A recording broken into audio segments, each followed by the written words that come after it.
Oh, should we bring up the immigration is a whole different thing, but since it's happening this week, you know how they're trying to get Obama to back up his immigration order? Yeah.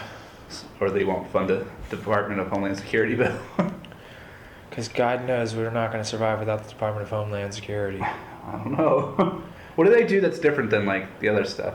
Dude, they didn't even exist until after September 11th, 2001. That was the Tom Ridge program? I mean, it's a bunch of shit now. Like, when you read about it, it sounds like it's so important, but it's like, seriously, was the world falling apart before September 11th? Like, didn't seem like things were that bad. Now, they do some important things. I think they took over a lot of the immigration stuff. They're in charge of, providing emergency services and emergency personnel for accidents and stuff like that. Mm-hmm. And I think they also are responsible for a lot of the funding. So grants, how grant money is seeded into different cities and programs and local. So like a lot of that funding can be scaled back for emergency services and hospital or whatever. But I don't know. Sometimes it's just like this whole racket where they're like, oh, the government's going to shut down. The government's going to shut down. It's like, what the fuck is the government? Like, it's comprised of people, right? True. Right? They're going to have to go to work without pay, they say. Well, see, the thing I disagree with is this whole notion that if there's really demand for certain goods and services, people are going to pay for them. Mm-hmm. And so right now, basically, they're extorting money out of civilians and mandating where that money goes. If you didn't have as many taxes, I think people would still be giving a lot of that money to the same people and they'd still have those jobs. And you wouldn't have this thing about shutdowns and stuff like that because people would not be holding that gun to anyone's head. And they're using it as political leverage, and it's fucking annoying. That's annoying, true. But now I have my liberal elite, and I'm not elite at all. Liberal elite? My What liberal does that even elite mean? view. I thought liberals were supposed to be not elite. Oh, you got the hippies, and then you got the rich liberal elites from California and New York. So you're a rich liberal elite. No, maybe they just got to me, but...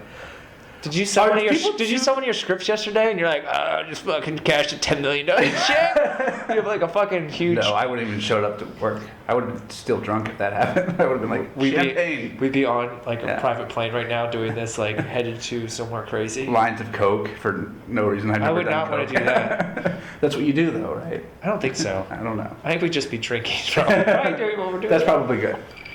But the liberal elite view is, are people too stupid to realize where their money should be going? Like you say, oh, they would pay for these services that they think they need, but do people realize they need these services to have a government that protects them? That's a pretty interesting attitude to have if you believe in democracy, because to have a democracy to work, you need to have an educated population that understands what they're voting for, where their money's going, and how to take care of themselves. And that's a great point, because I think what we're seeing is we have a population that doesn't know how to necessarily take care of themselves.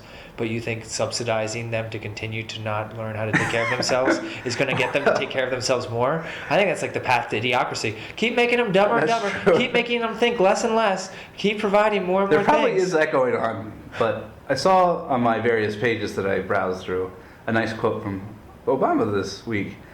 And he's like, Obama. He's like, it's paraphrasing, obviously. He's like, and... I thought you were just going to say it word for word. Yeah, I mean, I don't do that. That's not what the show's about, right? No. He's like... I'm just... I could probably find it, actually. Oh. But he was like,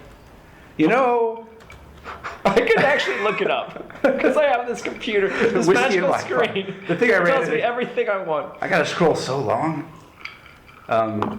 Here's the thing about the thing. About the Jello pudding bottle. Yeah. Oh, here we go. When you give the pill to the girl. That SNL thing was funny. So this is what he said. Sorry. Why are you staying at home? Why are you not participating? There are war-torn countries, people full of poverty, who still voted 60, 70%. If here in the United States of America we voted at 60%, 70%, it would transform our politics. I'm like, that's a very good point, Mr. President.